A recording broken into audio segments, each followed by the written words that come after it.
ঘরোয়া লিগে মুশফিকের ব্যাটে ঝড়, মাঠে নামতে না নামতেই তার ব্যাটে ৭২। দেশের ঘরোয়া লিগগুলোর মধ্যে সবচেয়ে জনপ্রিয় আসর ঢাকা প্রিমিয়ার লিগ। দেশি বিদেশি মিলিয়ে চলছে ঘরোয়া লিগ।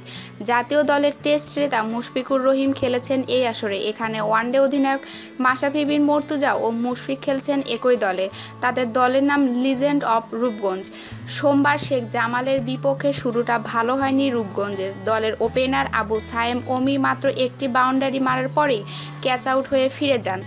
নুরুল হাসান সোহান উইকেটের পিছন থেকে ক্যাচটি লুফে নেন। তার আগে হাসানুজ্জামান কোনো রান না করেই বিদায় নেন। পরে এনামুল হক জুনিয়র ও মুশফিক হাল ধরেন। দুজনেই 50 করেন দুর্দান্ত বেগে। দ্রুত রান তুলেছেন মুশফিক। লক্ষ্য করা গেল যেন মুশফিকের ব্যাটে ঝড়, মাঠে নামতে না নামতেই মুশফিকের ব্যাটে ৭২ রান।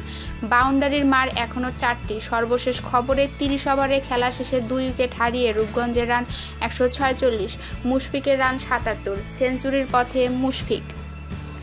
আমাদের চ্যানেলটিকে ভালো লাগলে অবশ্যই লাইক, কমেন্ট, শেয়ার এবং সাবস্ক্রাইব করতে ভুলবেন না। ধন্যবাদ সবাইকে।